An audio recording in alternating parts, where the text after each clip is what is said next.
저희 또야구 채널을 찾아주셔서 대단히 감사드립니다. 오늘 저희가 준비한 컨텐츠는 2024 시즌 프리뷰 시카고 컵스 편입니다. 네, 지난해 내셔널리그 중부지구 2위를 차지한 시카고 컵스, 포스트 시즌 갈 줄 알았는데 아쉽게도 마지막에 진출 실패했었죠. 뒷심이 좀 부족했어요. 아무래도 지금 보고 계신 지표만 보면 아시겠지만 미러키 브루스에게 크게 밀리는 지표라고 할 만한 부분은 투수력적인 부분?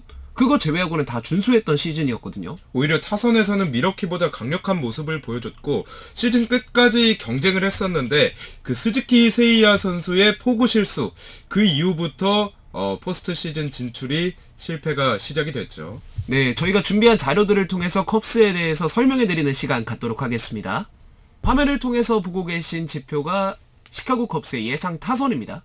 1번 타자 니코 호르너, 2번 타자 댄스피 스완슨, 3번 타자 이안 햄, 4번 타자 코디 벨린저, 5번 타자 스즈키 세이야, 6번 타자 크리스토퍼 모렐, 7번 타자 마이클 부시, 8번 타자 얀 곰스, 9번 타자 마이크 터크먼 선수입니다. 우선 상위 타선만 놓고 봤을 때는 저는 미러키보다는 훨씬 강해 보입니다. 저는 전반적으로 상하이에 꽤나 짜임새가 있다고 보여지고요.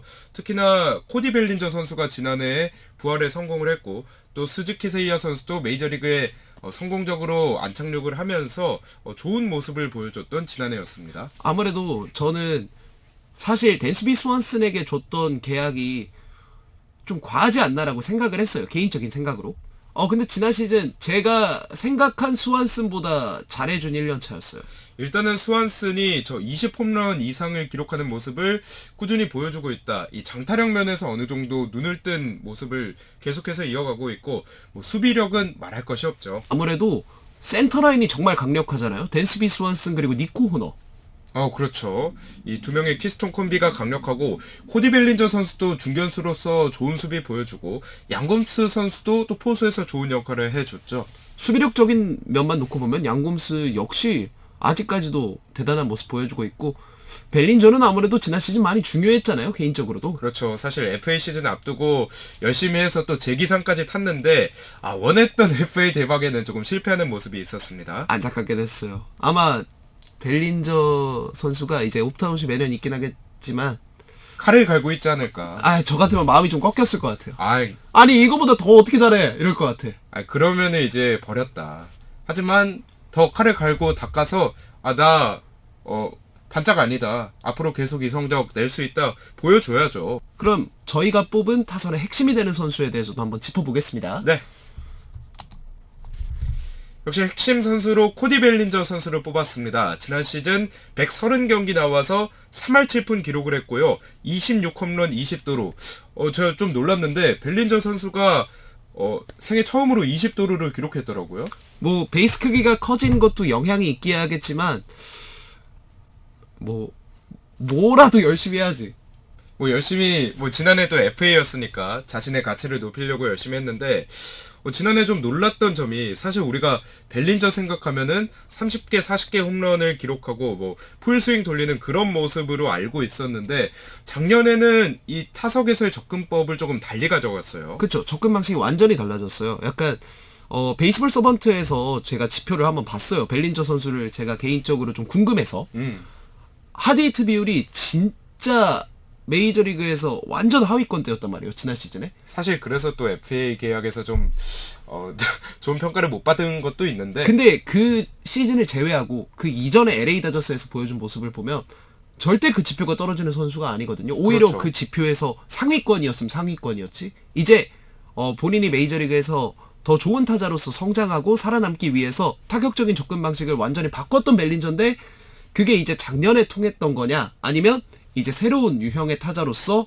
또 한 번의 레벨업을 한 벨린저냐라는 것은 이제 돌아오는 시즌에서 지켜봐야 되겠죠. 네, 벨린저에 대해서 얘기를 해봤는데 통산 성적 보면서 어떤 선수인지 더 세세하게 살펴보시죠. 네, 코디 벨린저 선수의 통산 경기 성적입니다. 자, 우선 이 선수가 지난 시즌에 결국에는 컵스랑 다시 재계약을 했어요. 3년 8천만 달러인데 매 시즌 옵트아웃을 할 수 있는 이 조항이 달려 있고요. 자, 코디 벨린저 선수의 성적 한번 살펴보고 가시죠. 2017년도에 데뷔를 해서 그의 내셔널리그 신인왕을 차지를 했고요. 39홈런 기록했죠. 그리고 2년 뒤 2019년에 포텐이 폭발하는 모습을 보여주면서 내셔널리그 MVP를 차지했었죠. 사실 19년도가 좀 뭔가 있었던 해긴 해요. 그때 옐리치랑 그쵸. 벨린저랑 둘이 좀 비슷한데 둘 다 엄청 잘했었거든요. 뭔가 우주의 기운이 비슷한 유형 두 명의 타자에게 몰렸던 그런 시즌이었던 걸로 기억을 하는데 사실 MVP를 수상한 이후로 벨린저는 그냥 이대로 끝나는 선수가 되겠구나라는 생각이 들 정도로 안 좋은 모습이 계속됐었어요. 네, 그 뒤 새 시즌을 보면은 OPS가 8대를 기록한 시즌이 한 번도 없고 특히나 이 타율 면에서 너무나 안 좋은 모습을 보여주면서 거의 약간 붕붕이 이런 좀 이미지가 있었거든요. 그래요. 진짜 멸칭 중에 하나. 선수 이름 뒤에 선풍기에서 풍기를 따가지고 네, 붙는 벨풍기라고 했잖아요. 별명이 벨풍기였잖아요. 네. 그러면서 22시즌 끝나고 다저스가 이 선수를 이제 내보냈단 말이에요. 사실 좀 충격이 컸었죠. 왜냐하면 벨린저 선수가 이 얼굴도 잘생기고 또 다저스 프랜차이즈 스타였기 때문에 그래도 좀 한 시즌 더 기회를 주지 않을까 그런 생각이 있었는데 그러면서 시카고 컵스로 넘어갔었죠. 근데 그때 사실 벨린저가 스타성이 있는 것과 별개로 다저스 입장에서는 결별을 하는 게 어떻게 보면 정배였던 게 당시에 다저스가 사치세를 컨트롤하고 싶어 하기도 했었고 연봉 조정 기간이었던 걸로 기억을 해요, 제가. 네. 근데 연봉 조정에 대해서 시청자 여러분들이 생각하시기에는 못하면 못한 만큼 깎여야 되는 거 아닌가요? 라고 할 수 있겠지만 깎이는 경우는 사실 저는 야구 본 이후로 본 적이 없어요. 보통은 더 주는 경우가 대부분이란 말이죠. 그렇죠. 저 저연차 때는 워낙 많이 못 받기 때문에 이제 연봉 조정 자격을 받게 되면은 보통 많이 뛰는 경우가 많은데 특히나 벨린저급의 선수라면 근데 아무래도 다저스에서 부담이 있었고 컵스로 넘어갔는데 사실 그래서 이 선수 끝났다 이런 평가들도 좀 있었는데 지난해 컵스에서는 완벽하게 부활에 성공을 했습니다. 지표만 놓고 봤을 때는 삼진 150개 당하던 선수가 엄청나게 삼진 비율도 줄여냈고 모든 지표에서 완전히 부활했다고 볼 수 있는 코디 벨린저가 될 텐데 이번 시즌이 정말 중요할 것으로 생각이 됩니다. 그렇습니다. 네, 다음은 시카고 컵스의 예상 선발 로테이션입니다. 1선발의 저스틴 스틸, 2선발의 제임슨 타이온, 3선발의 이마나가 쇼타, 4선발의 카일 핸드릭스, 5선발의 조던 윅스 선수입니다. 꽤나 나쁘지 않은 선발 라인업이라고 보여지고요. 특히나 저스틴 스틸 선수 같은 경우에는 한 시즌 중반까지는 또 싸이 영상 컨텐더라는 이름까지 불릴 정도로 대단히 성장한 모습을 보여줬습니다. 스틸 같은 경우에는 저는 개인적으로 스틸이 타주길 바랬어요, 싸이 영상을. 근데 저는 일단 이 선수가 9위로 뭐 압도하는 유형의 선수는 아니다 보니 아무래도 시즌 막판에 가면서 좀 힘이 떨어지는 모습이 있었고, 이번 시즌에 또 굵직한 선발 영입이 있었죠. 일본에서 이마나가 쇼타를 데려왔어요. 네, 이마나가 쇼타 선수 같은 경우에는 사실 야마모토 요시노부랑은 다르게 뭐 NPB 리그를 완전 원탑으로서 지배했던 적은 사실 없거든요. 그렇죠. 하지만 이제 안정감 있는 선발진에 딱 그 3선발 정도를 담당해 줄 수 있지 않을까라는 팀에서 기대를 갖고 영입한 것으로 보여집니다. 네, 개인적으로도 어떤 성적을 낼지 좀 궁금해서 이 선수를 저희가 핵심 선수로 뽑아봤습니다. 지난 시즌 NPB 성적이 148이닝 소화했는데 174삼진, ERA 2.80 기록하면서 7승 4패 이렇게 기록을 하고 넘어왔는데요. 이 선수 WBC에서도 모습을 보였었고 150이 넘는 공을 던지는 좌완 투수죠.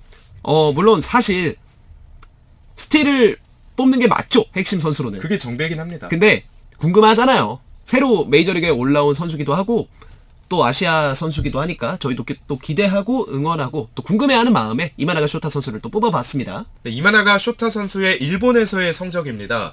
말씀드린 것처럼 이 선수가 뭐 야마모토 선수처럼 리그를 씹어먹고 온 유형의 선수는 아니에요. 하지만 150이 넘는 이 빠른 공을 주무기로 하고 있고 기구치 유세이 선수랑 약간은 비슷한데 물론 그 선수는 일본 리그를 거의 씹어먹고 왔기 때문에 성적의 차이는 조금 있습니다. 근데 사실 이 성적을 저는 고지곧대로 받아들이기가 조금 어렵다고 생각을 해요. 일본 리그가 자완 투수가 좀 유리한 부분이 있단 말이에요, 분명히. 좌타자들이 많기 그쵸? 때문에. 네. 그렇기 때문에 저는 기쿠치를 보면서 기쿠치가 메이저리그 처음 온다 그랬을 때 무조건 통한다. 전 씹어먹을 줄 알았어요. 진짜 무조건 통한다 했는데 웬걸? 계속 가운데로 넣더라고요, 공을. 그쵸, 또 네, 양궁 피칭. 쌀프랭크 행동. 예. 사실 그래서 전 쇼타도 조금 물음표가 달려있긴 해요. 사실 그래 이 선수가 올 때도 평가에 뭐 이 선수가 진짜 뭐 야마모토급이다 이런 평가는 아니었고 어쨌든 좌완의 구위가 좋기 때문에 긁어볼만 하고 또 WBC 같은 이 국제 대회에서도 그 구위의 경쟁력을 보여줬거든요. 근데 이 선수 그 WBC 한국전에 나와서 박건우 선수한테 홈런 맞았어요. 뭐 박건우 선수가 워낙 또 좋은 선수잖아요. 네. 일본에서도 통산 좀 홈런을 허용하는 비율이 높았던 선수이기 때문에 메이저리그에서 이 홈런 억제를 얼마나 하느냐도 또 중요할 것 같습니다. 네, 시카고 컵스의 예상 불펜진 한번 소개해 주시죠. 네. 역시 클로저로는 알버트 알조라이 선수가 이름을 올리고 있고요. 세던맨의 헥터 네리스 선수가 영입됐습니다. 그리고 이어서 7회 세던맨의 줄리안 메리웨더 선수가 이름을 올렸습니다. 네리스의 영입은 저는 아주 큰 힘이 될 거라고 봅니다. 지난해 휴스턴에서 정말 핵심적인 역할을 했었죠. 거의 팀 내 세 손가락 안에 드는 불펜이었다고 보여지는데 이 선수가 이제 FA로 넘어왔습니다. 네, 그리고 또 옌시 알몬테 선수가 영입된 것도 화면을 통해서 확인하실 수가 있는데 알몬테 선수 같은 경우에는 지난 시즌에는 어려웠어요. 어려웠지만 그래도 기대치가 아직 남아있는 선수라고 생각을 해요. 뭐 어쨌든 다저스에서 불펜의 한 역할을 했던 모습이 있었고 근데 저는 이제 알몬테 하면 그 생각이 나요. 그 2022년 NLDS에서 그 샌디에이고랑 할 때 김하성 선수였나요? 그때 그 맞았던 기억이 막 나는데 저 아직도 생생하게 기억나요. 네. 알몬테에서 알렉 베시아로 넘어가는 그 너무 맛있는 그 장면들. 그렇죠. 그 크로네노스까지 다저스 팬분들에게는 죄송하지만 저는 이 추억으로 먹고 삽니다, 지금까지. 아직까지 그 얘기를 네. 맨날 하는데 뭐 어쨌든 불펜진에 어느 정도의 보강이 이뤄졌고 특히나 네리스는 뭐 상황에 따라서 마무리까지도 또 해줄 수 있는 자원이기 때문에 꽤나 괜찮은 영입을 했다 이렇게 보여집니다. 그리고 저는 불펜진에서 꼭 짚고 넘어가고 싶은 선수가 있어요. 누구죠? 아사드 선수. 어. 지표 보이시죠? 자, 맨 아래에 롱릴리프로 지금 분류가 되어 있는데요.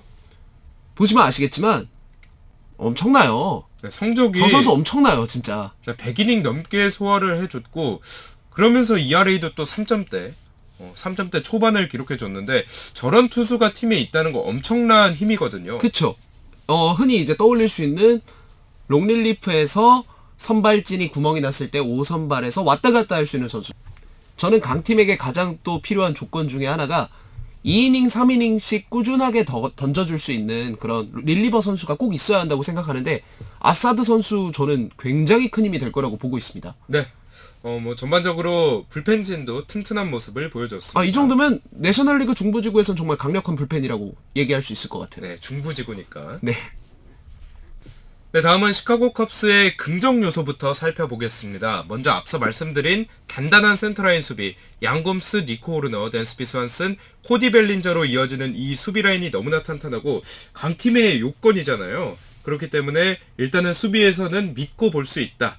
이렇게 볼 수 있을 것 같고 또 벨린저가 잔류하면서 타선의 경쟁력도 지난 시즌처럼 유지할 수 있다는 점이 또 하나의 장점으로 보여집니다. 그리고 양곰스랑 니코너, 댄스피 스완슨, 코디 벨린저가 수비력적인 부분에서는 거의 탑이라고 봐도 과언이 아니지만 타선에서도 평균 이상의 능력을 보여주는 선수들이란 말이죠. 그렇죠. 뭐 스완슨도 20개 홈런을 치고 있고 벨린저 살아났고 뭐 호르너 역시 자신의 역할을 해주고 있고 양곰스도 지난해 포수인데 10개 홈런을 기록했단 말이죠. 저는 찾아보면서 놀랐어요. 왜냐면 저는 제가 이제 저희 채널 첫 영상에서 밝힌 게 저는 클리브랜드로서 야구를 처음 봤다고 얘기를 했잖아요. 그렇죠. 전 그때부터 봤거든요, 양검스를. 음. 그래서 이제는 아마 말년을 이렇게 마무리하는 단계겠지 하고 지표를 찾아봤는데 2할 오픈 이상 치고 홈런 10개를 쳤더라고요, 양검스가. 야구 도사가 되고 있다. 예. 양검스 선수 아직까지도 이렇게 든든하게 팀에서 버팀목이 되는 또 선수입니다. 그렇습니다. 네, 다음은 컵스의 불안한 포인트입니다. 아무래도 저스틴 스틸 선수를 제외하면 탄탄한 선발진이라고 보기는 어려워요. 카일 핸드릭스는 이제 나이가 많이 들었죠. 이마나가 선수는 올 시즌 메이저리그 첫해 또 입증해야 될 부분들이 많고 또 안정된 검증된 선발 자원이 빠져나갔기 때문에 과연 그 빈자리를 얼마나 잘 메울 수 있는지가 관건이 될 것 같습니다. 그래도 기대할 만한 포인트가 있다면 저는 아사드 선수를 좋아해요. 아사드가 분명히 채워줄 수 있을 거예요. 뭔가 구멍이 생겼을 때. 뭐 상황에 따라서 5선발로 승격이 될 수도 있겠죠. 네, 그리고 저는 아까 말씀하신 선발 투수 소개해 주신 것 중에 한 명을 약간 빼먹으셨는데 저는 타이온도 못 믿어요. 아, 저도 뭐 피츠버그 같은 팀에 좀 어울리는 선발 유형이 아닌가. 타이온 못 믿어. 네, 그런 생각을 하는데 어쨌든 뭐 선발진이 조금은 불안하다 이렇게 정리할 수 있겠습니다. 근데 이 말씀을 이제 두고 보면 결국에는 사이영을 경쟁할 수 있는 1선발이 있어요. 그렇죠. 그쵸? 저스틴 스틸. 그리고 불펜진은 강력해요. 타선도 센 편이에요. 중부지구에서 이 정도면은 사실 챔피언에 오를 수 있는 자격 갖추고 있다고 봐야겠죠. 불안 요소가 이거밖에 없다는 거예요. 어떻게 또 긍정적으로 돌려서 보면은. 그렇습니다. 저희가 이제 얘기 나눈 것들을 토대로 예상 성적 한번 예측해 보겠습니다. 저는 컵스는 올해도 이제 2위를 차지하지 않을까 그런 생각이 듭니다. 미러키를 1등으로 뽑으셨습니다. 네. 아무래도 이 선발진이 긴 장기 레이스에서는 가장 중요하다고 보이는데 이 부분에서 미러키한테 조금은 밀린다. 그래서 2위로 꼽았습니다. 저는 1등. 1등. 충분히 가능하죠. 네, 저는 왜 가능할 거라고 생각하냐면 이제 중부지구 같은 경우에는 물론 중부지구에 이제 팀팬을 두신 분들에게는 조금 조심스러운 얘기이기도 하지만 사실 체급이 비슷한 팀들끼리 상위권 경쟁을 한다고 보여지거든요. 그렇죠. 네. 근데 그런 상황 속에서는 저는 선발진도 선발진이지만 불펜과 타선의 힘이 정말 중요하다고 생각을 해요. 네. 그러다 보니까 그렇다고 컵스 선발진이 막 아주 뭐 떨어지는 네. 것도 아니에요. 그렇게 심각하냐? 뭐 심각하진 않아요, 솔직히. 굳이 말하면 퀘스천 마크가 좀 있다. 그쵸. 이렇게 정리할 수 있겠죠. 그렇기 때문에 저는 컵스가 중부지구 특성상 순위 싸움에 있어서 분명히 유리할 부분이 있다고 생각하고 1등까지도 노려볼 수 있지 않나라고 생각을 합니다. 네. 오늘 저희가 준비한 컨텐츠는 여기까지였습니다. 시청해주신 여러분 대단히 감사드리고요. 저희는 다음 시간에 또 좋은 컨텐츠로 찾아뵙겠습니다. 여러분 고맙습니다.